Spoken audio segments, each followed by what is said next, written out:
Welcome to Yale. This place, one of the most prestigious universities in the world, birthed what's probably the most famous clip of the campus free speech controversies.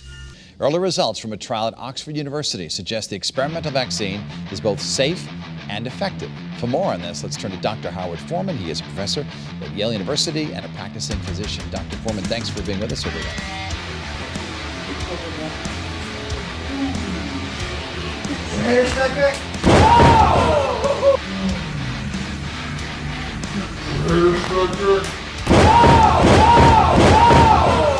What's going on, everyone? Jeremy here from the Quartering, and it would look like what appears that Elon has had a bad day, losing 12 billion in market cap yesterday, but he's gone on the offensive on Twitter, posting a bunch of memes that are riling everybody up, arguing with people, putting people in their place, dropping from the top rope, elbow style on his opponents.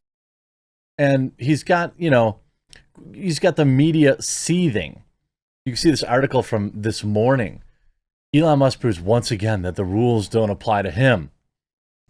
How do you regulate a man worth more than 200 billion who thinks he knows better than everyone else? Well, he knows better than probably most people. I would assume. I would assume he probably knows better than most people, to be honest with you.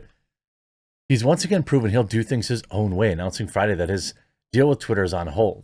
He shared this news in a tweet rather than a formal filing with the Securities and Exchange Commission. The drama over the deal has continued to play out in a series of tweets between Musk and the company. Because the SEC ruled back in 2013 that Twitter and other social media platforms are an acceptable way for public companies to disclose material information, this might be one of the legal ways he's flouted convention. But many other moves Musk has broken actual rules, not just skirted norms.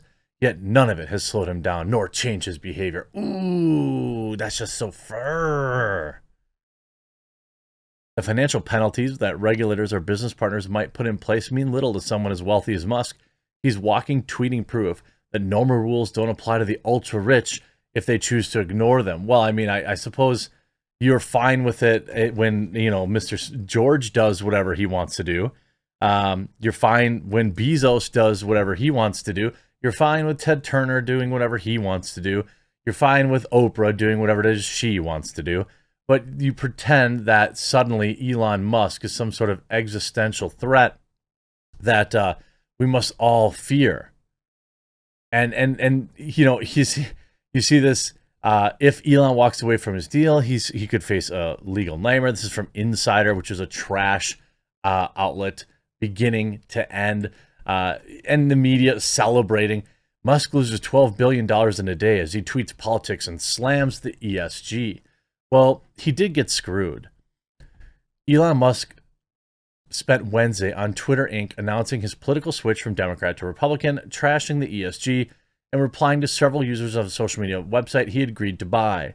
Meanwhile, Tesla Inc. sank to the lowest level of the year, wiping out $12.3 billion from his wealth, while Twitter further extended its slide.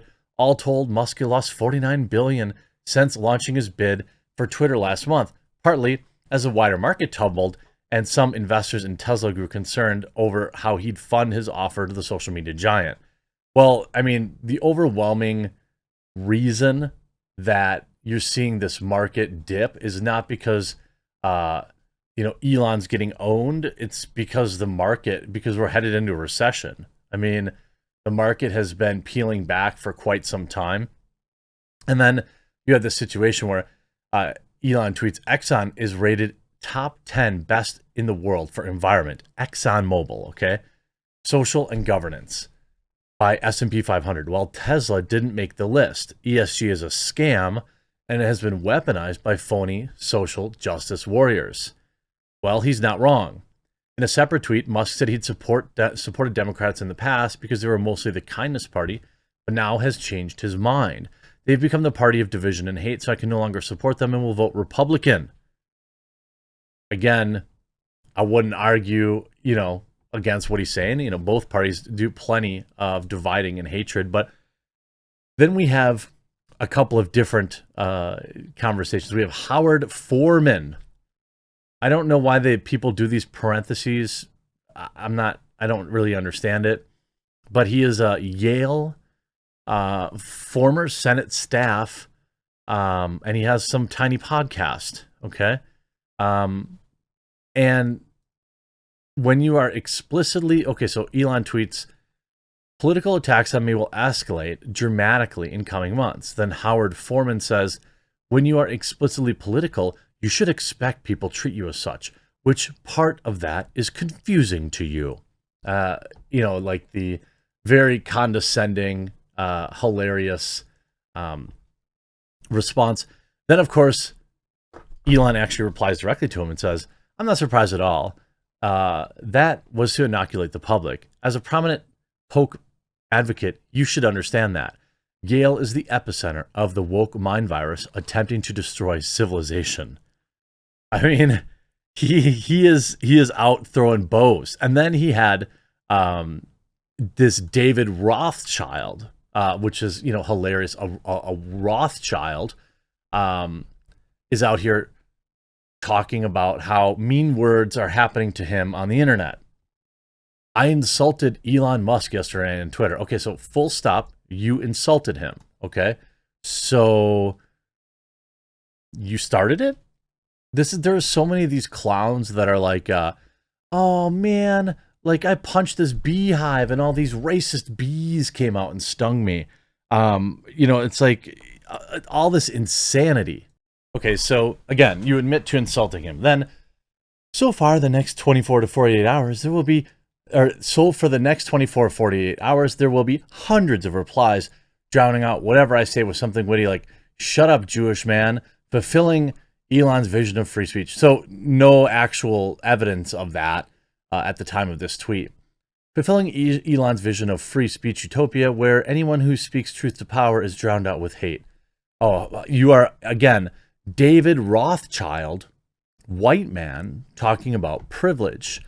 Perfect, no notes. You can see, you can call it Elon Musk for being white and privileged, and that's all good. But when we call you out for being Jewish, then it's hate. Sounds hypocritical, Mr. Rothschild. I mean, I don't know. I don't know that he's Jewish. I don't know why people know that about him. I don't know that. You see a lot of the replies here. No clue who you are, but you do not sound like you would be fun at a party. Breaking, a nobody just insulted Elon Musk and nobody cares. I mean, like, it's insane.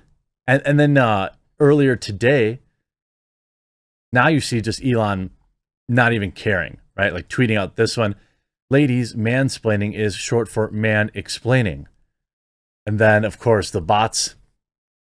I can't really read this. John McCain just made a startling public something.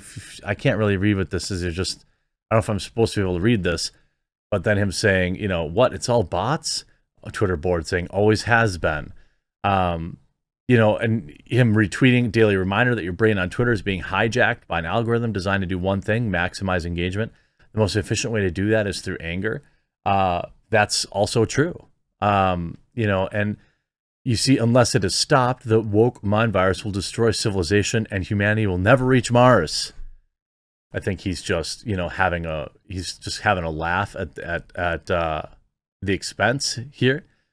Replying to Niche Gamer, good night, sweet maestro, and flights and angels, sing thee to thy rest.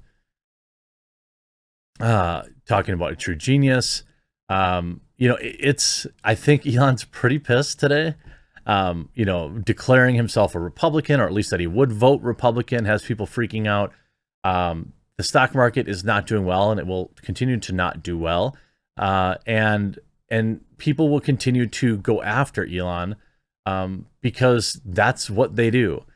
It's the hilarious double standard where, like, it's fine when Zuckerberg has all this control and he's a billionaire and this and that, but when Elon has it, that's not okay.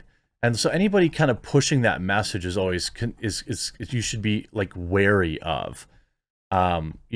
Yes, he will face a legal nightmare if he walks away from the deal. I don't think he will.